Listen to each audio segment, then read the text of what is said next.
Alhamdulillah, Alhamdulillahi Rabbil Alameen, As-salatu wassalamu ala Sayyidil Anbiya'i wal Mursaleen, wa ala alihi wa ashabihi wa nasi ajma'in. فقد قال الله تبارك وتعالى في الكلام الحكيم والفرقان المجيد. فأعوذ بالله السميع العليم من الشيطان الرجيم. بسم الله الرحمن الرحيم.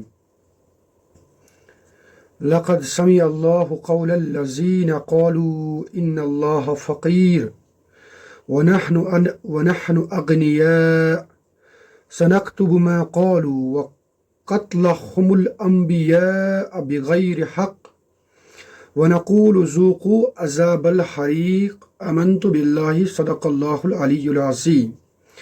اللهم أرنا الحق حقا وارزقنا اتباعه وَأَرِنَا الْبَاطِلَ بَاطِلًا وَارْزُقْنَا اجْتِنَابَهُ. السلام علیکم ورحمۃ اللہ. معزز سامعین کرام، رکن نمبر 19 کے سلسلے میں آج ہم یہاں پر پھر سے جڑ چکے ہیں.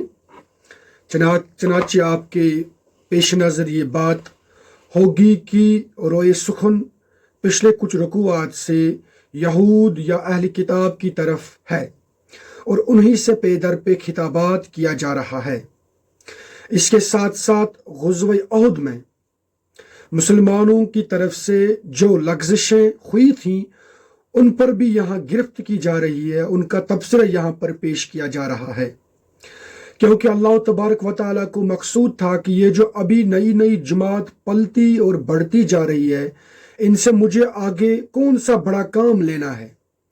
تو ان کی تربیت بالکل اسی ڈنگ پر ہونی چاہیے، بالکل اسی نگر پر ہونی چاہیے. ان کو ہم اپنے آیاتی بینات سے اسی قسم کی تربیت فراہم کریں. تو یہ جو موضوعات ہم پچھلے رکوعات سے سنتے آ رہے ہیں، اسی کا تسلسل اب آگے بڑھتا جا رہا ہے. چنانچہ رکوع نمبر 19 آیت نمبر 181 to 189،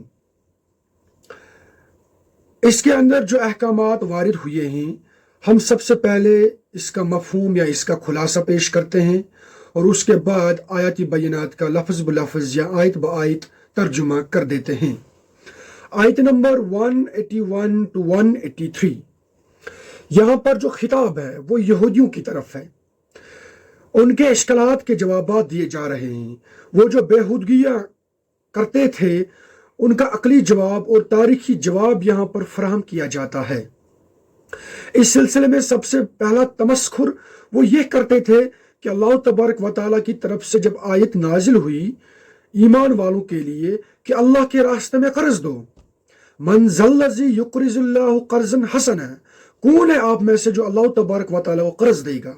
تو اس پر یہ یہود تمسخر اٹھاتے تھے، یہ اس پر چمک گوئیاں کرتے تھے، پھپتیاں کستے تھے، اور اس میں بعض منافقین بھی شامل حال تھے. اور یہ کون سا بےہودہ جملہ اس پر بولتے تھے؟ وہ کہتے تھے کہ اب آپ کا اللہ کیا غریب بن گیا کہ اس سے ہمارے مال کی ضرورت پڑی گئی. اور وہ یہ بھی کہتے تھے کہ ہم، اس کا مطلب یہ ہے کہ ہم تو غنی ہیں اور اللہ عز و جل نعوذ باللہ فقیر ہیں. اس پر ان کی گرفت کی جا رہی ہے. اور یہاں پر آپ دیکھ لیجئے، حالانکہ ہمیں معلوم ہے کہ اللہ تبارک و تعالیٰ کو مدد کرنے کا مطلب، اس کی راہ میں پیسے دینے کا مطلب، مال اور جان دینے کا مطلب یہ نہیں ہے کہ اللہ تبارک و تعالیٰ اس چیز کے محتاج ہیں، نہیں، بلکہ اس کا مطلب یہ ہے کہ آپ اللہ تبارک و تعالیٰ کے بندوں کے کام آئیں. یہاں پر جو لوگ ضرورت مند ہیں ان کی آپ کوئی حاجت پوری کریں. یہاں پر جو کوئی بے بس لاچار مسکین ہے اس کے آپ کام آئیں. تو جب آپ اس کے کام آئیں گے، اس کا مطلب یہ ہے کہ آپ اللہ تبارک و تعالیٰ کے کام آئیں گے. حالانکہ یہ ایک عقلی جواب ہے، یہ سیدھی سی بات ہے. ان یہودیوں کی کتابوں میں بھی اللہ تبارک و تعالیٰ کی کیا شان ہے اس پر بھی انہیں پوری طرح مطلع کیا گیا تھا. تو یہ جو یہاں پر بے ہودگی کرتے تھے، یہ اصل میں تمسخر اٹھانا چاہتے تھے کن کا؟ نبی محترم صلی اللہ علیہ وسلم کا. تو اسی سلسلے میں آگے پھر یہ جواب نہیں دیا گیا ہے کہ یہ جو اللہ تبارک و تعالیٰ قرض مانگ رہے ہیں اس کا کیا مطلب ہے. اس کا جواب نہیں دیا گیا، جواب کچھ اور دیا گیا ہے۔ جواب کیا دیا گیا ہے؟ ان سے کہا جا رہا ہے کہ ہم لکھ رہے ہیں جو کچھ بھی آپ کر رہے ہیں، اور انہیں پھر یاد دلایا جا رہا ہے کہ آپ نے اپنے پیشرو انبیاء کو بھی قتل کیا تھا، تو وہ بھی ہم نے لکھ دیا ہے۔ یعنی کہ اس کا مطلب یہ ہے کہ انہیں بہت بڑی بات کہی جا رہی ہے، انہیں تاریخ یاد دلائی جا رہی ہے کہ یہ جو آپ بےہودگیاں کرتے ہو جانتے ہوئے بھی، تو اس کا ہم نے باضابطہ طور پر نوٹ کر لیا ہے، اور اس کے ساتھ ساتھ جو آپ بے انصافیاں اپنے انبیاء کے ساتھ کرتے تھے اس کو بھی ہم نے لکھ دیا ہے۔ آگے جو آپ کے آنے والا حال ہوگا وہ نہایت ہی سخت ہوگا، اس میں آپ کو جلا دینے والی آگ میں ڈال دیا جائے گا۔ اس کے بعد مزید انہی سے گفتگو کی جا رہی ہے اور کہا جا رہا ہے ان سے کہ اس وقت پھر آپ کو بتا دیا جائے گا کہ یہ جو آپ اس وقت آگ کا مزہ چکھ رہے ہیں یہ آپ نے اپنے ہاتھوں کی کمائی ہے، اور اسی کو آپ نے دنیا میں آگے بھیجا ہے۔ یہ جو آپ تمسخر کرتے تھے، نبی صلی اللہ علیہ وسلم کی جانتے ہوئے بھی تکذیب کرتے تھے۔ یہودی اقوام نبی صلی اللہ علیہ وسلم کی رسالت پر اتنا علم رکھتے تھے جتنا علم ایک شخص کو اپنی اولاد پر ہوتا ہے۔ اس کا باضابطہ اقرار تو قرآن پاک نے بھی کر دیا ہے، لیکن اس کے باوجود بھی یہ اتنے نادان، یہ اتنے سخت اور یہ اتنے بیہودہ ٹھہرے کہ انہوں نے ہی نبی صلی اللہ علیہ وسلم کی تکذیب کر ڈالی۔ اس کے بعد یہ فرماتے ہیں کہ انہی کے جو اشکالات ہیں، یہودیوں کے اشکالات ہیں، یہ کیا کہہ رہے تھے؟ یہ کہہ رہے تھے کہ ہمارے جو انبیاء اس سے پہلے آئے تھے ان کی جو رسالت تھی وہ ہم کس طرح مانتے تھے؟ وہ ہم اس طرح مانتے تھے کہ وہ اللہ کی جناب میں کوئی قربانی کرتے تھے، اور ہمیں اسی وقت بچشم سر یہ معلوم ہوتا تھا کہ آیا یہ قربانی قبول ہوئی یا نہیں ہوئی۔ اور یہ لوگ نبی صلی اللہ علیہ وسلم سے بھی اس چیز کا مطالعہ کرتے تھے کہ آپ بھی کوئی ایسی قربانی کر ڈالیے جس سے کہ ہمیں معلوم ہو سکے کہ آپ کی قربانی اللہ تبارک و تعالیٰ نے قبول کر لی۔ ہاں، اب یہ بات صحیح ہے کہ نبی صلی اللہ علیہ وسلم سے پہلے جو انبیاء آئے تھے ان کو اللہ تبارک و تعالیٰ نے معجزات کے اعتبار سے، یعنی کہ وہ معجزات جن کو انسان حسی قرار دے، اپنی آنکھوں سے، اپنے بدن سے محسوس کرے، اور جو گھر کی عادت بھی ہو، یعنی کہ نارمل جو سرکمسٹنسز ہوتے ہیں ان سے اگینسٹ میں وہ عادات ہوتے ہیں، وہ واقعات ہوتے ہیں۔ یہ تو اللہ تبارک و تعالیٰ نے اپنے بہت سارے نبیوں کو یہ انعام اور یہ اکرام دیا تھا۔ ان میں سے حضرت الیاس علیہ السلام کا تذکرہ روایات میں آتا ہے، بائبل میں آتا ہے کہ انہوں نے جب قربانی کر ڈالی تو اوپر آسمان سے ایک آگ آئی اور اس نے اس قربانی کو بسم کر لیا، اس کو کھا لیا۔ تو اس سے پھر ان کو یقین ہو جاتا تھا کہ ان کی قربانی قبول ہو چکی ہے۔ حالانکہ یہودیوں کی کتابوں میں اس چیز کو جو بیان کیا گیا ہے اس سے وہاں مقصد یہ نہیں ہے کہ اس سے ہم وقت کے نبی پر، وقت کے رسول پر ایمان لائیں، یعنی کہ یہ رسالت کا بینچ مارک نہیں ہے۔ اس سے نبی صلی اللہ علیہ وسلم یا کسی اور پیغمبر کی نبوت کو جانچا نہیں جا سکتا، بلکہ یہ عادت تھی، ایک گھر کی عادت تھی جو اللہ تبارک و تعالیٰ کی مشیت سے وقوع پذیر ہوتی تھی۔ لیکن یہ یہاں پر کٹ حجتی کرتے ہیں اور کہتے ہیں کہ آپ بھی ہمارے ساتھ ایسا ہی معاملہ کر لیجئے۔ تو اس کے جواب میں کہا جا رہا ہے ان لوگوں سے کہ دیکھو، ہم آپ سے یہ کہنا چاہتے ہیں اس سے پہلے بھی ہم نے آپ کو ایسے گھر کی عادات چیزیں دکھائی ہیں، لیکن آپ نے اس وقت کے پیغمبروں تک کو بھی نہیں بخشا، آپ نے ان کو بھی قتل کر ڈالا۔ تو اب آپ ہمیں بتا دیجئے کہ آگے آپ کیا کرنے والے ہیں۔ تو یہ جواب ان کو عقلی طور پر دیا جا رہا ہے کہ آج آپ اس وقت یہ مطالعہ کرتے ہیں، جس وقت مطالعہ کرتے تھے اس وقت ہم نے اس واقعے کو آپ کے سامنے وقوع پذیر کر ڈالا، لیکن اس کے باوجود بھی تم لوگوں نے کیوں ہمارے نبیوں کو قتل کر دیا؟ تو اس سلسلے میں ان کو یہ جواب دیا جاتا ہے۔ اور اس کے بعد آیت نمبر 184 میں ایک اور موضوع ہے، اور اس میں نبی صلی اللہ علیہ وسلم اور اہل ایمان کی طرف خطاب ہے، اور ان سے کہا جاتا ہے کہ اے نبی صلی اللہ علیہ وسلم، اے ایمان والو، یہ جو دعوت لے کر آپ اٹھے ہو اس کو جھٹلانے والے وقت پر آپ کو ملیں گے۔ اس سے پہلے بھی جتنے بھی انبیاء گزرے ہیں ان کو بھی انہی چیزوں سے مسابقہ کرنا پڑا. تو یہ کوئی ایسا معاملہ نہیں ہے جو آپ کے ساتھ ہی انجام پاتا ہے، بلکہ اس سے پہلے بہت سے رسولوں کو بھی جھٹلایا جا چکا ہے. تو اس سلسلے میں آپ نے صبر کرنا ہے. اس کے بعد آیت نمبر 185 میں موت کی اٹل حقیقت، دنیا کی ناپائیداری اور آخرت کی پائیداری کو لے کر بیانات یہاں پر وارد ہوئے ہیں. اس کا یہاں پر تذکرہ کیا جا رہا ہے اور کہا جا رہا ہے کہ ہر ذی نفس کو موت کا مزہ چکھنا ہے، اور پھر قیامت کے روز ان لوگوں کو پورا کا پورا بدلہ دیا جائے گا، اور اس دن جو جنت میں چلا جائے گا وہی کامیاب قرار پائے گا، اور جو جہنم میں چلا جائے گا وہ ناکامیاب قرار پائے گا. اس کے بعد بہت بڑی حقیقت وہ یہ ہے کہ دنیا کی یہ جو زندگی ہے اس پر آپ فریفتہ مت ہو جاؤ، اس کے اندر اپنے آپ کو دائمی سکون مت پاؤ، بلکہ یہ ایک ایسی جگہ ہے جو ایک دھوکے کے سامان کے سوا کچھ نہیں ہے. یہ ایک ٹریلر ہے. اصل جو فلم ہے، اصل جو منظر ہے وہ آخرت میں آپ کو ملے گا. تو کیا ہی بہتر ہے کہ آپ اپنی اس زندگی میں اس طریقے سے آگے بڑھو، وہ اعمال کرتے جاؤ کہ یہاں سے آپ اعمال لے کے چلے جائیں گے اور آخرت کے روز آپ کو اس کا پورا پورا بدلہ دیا جائے گا. اور اس کے بعد آیت نمبر 186 میں دنیا جو یہ ہے، اس میں جو آزمائش انسان کو پیش آتی ہے اس کا پھر سے تذکرہ کیا جا رہا ہے. اس سے پہلے بھی اس کا تذکرہ کیا جاتا ہے. توصیف صاحب نے ابھی جو اس پروگرام کے آخر میں، اس پروگرام کے آغاز میں جو تلاوت آیت مبارکہ تلاوت کی، اس کے حوالے سے بھی ہم نے پچھلے اس سورہ بقرہ کے اندر دیکھا ہے. وہ یہ ہے کہ یاد رکھو مسلمانوں، یاد رکھو ایمان کے دعوے داروں، یاد رکھے دعوت کا علم اٹھانے والوں، تم لوگوں کو ضرور آزمایا جائے گا، تمہارے مالوں سے، تمہاری جان سے، تمہارے فاقے سے، تمہارے فقر سے. لیکن یاد رہے کہ آپ لوگوں نے صبر کرنا ہے اور صبر کا اہتمام کرنا ہے، اور صبر کیا ہی بہت بڑی چیز ہے. تو اس سلسلے میں یہ بات بھی بآسانی سمجھائی جاتی ہے. اس کے بعد 187 to 188 آیت نمبر میں پھر سے اشارہ یہودیوں کی طرف ہے، اور ان سے کہا جاتا ہے کہ ہم نے آپ لوگوں کے ذمہ یہ کام رکھا تھا کہ آپ اپنی کتابوں کے اندر جو آیات ہیں ان کو آگے بڑھاتے جائیں گے، لیکن آپ لوگوں نے ان کو آگے نہیں بڑھایا.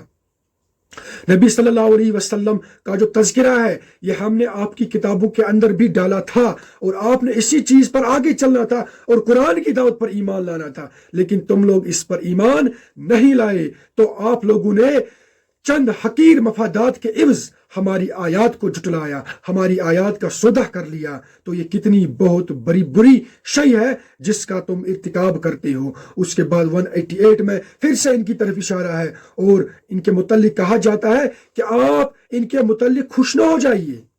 یا دنیا کے اندر جو لوگ دعوت کے کام میں روڑے اٹکاتے ہیں، دعوت کے کام کے خلاف جو ہو جاتے ہیں، ان کو جاہ ہوتا ہے، منصب ہوتا ہے، مال مسلوکہ ہوتا ہے، تو آپ یہ نہ سمجھ لینا کہ یہی لوگ کامیاب ہیں.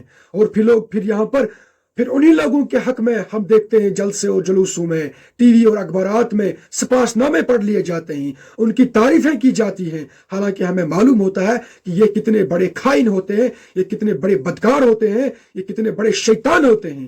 لیکن اس کے باوجود بھی یہ چاہتے ہیں کہ ان کی جے جے کار کی جائے. تو یہی روش اس وقت کے یہودیوں کی تھی، اس وقت کے ان منافقین کی تھی جو بظاہر مال مسروقے میں بہت آگے تھے، اور ایمان والے مال مسروقہ اگر ان کے پاس ہوتا بھی تھا تو ایمان کی وجہ سے وہ چلا جاتا. تو یہاں پر اسی چیز کی طرف اشارہ ہے کہ آپ یہ نہ سمجھ لینا کہ یہ لوگ کامیاب ہیں. یہ زندگی کی چند یہ زندگی کی جو یہ زندگی، دنیا کی جو زندگی ہے، ایک چند روزہ ایک شو ہے، ایک ٹنڈرم شو ہے، ایک سرکس شو ہے. لیکن اصل زندگی جو ہے وہ میدان عمل میں ہے. تو اس سلسلے میں آپ بالکل فریفتہ نہ ہو جائے اور کسی قسم کے اشکالات کے شکار آپ بالکل نہ ہو جائیں. اس کے بعد بہت بڑی حقیقت پیش کر کے اس رکوع کا اختتام کیا جاتا ہے، اور وہ یہ ہے کہ اللہ ہی کے لیے ہے وہ سب کچھ جو آسمانوں اور زمین میں ہے. اللہ ہی کا ہے سب کچھ جو آسمانوں میں ہے اور زمین میں ہے، اور اس کی جو قدرت ہے وہ ہر چیز پر غالب ہے. یہ لوگ کچھ بھی کریں اس پر اللہ تبارک و تعالیٰ کی قدرت غالب ہے. تو یہ چند مضامین اس رکوع میں بیان کیے گئے ہیں. اب ہم اس رکوع کا اس آیت ترجمہ کریں گے اس کا.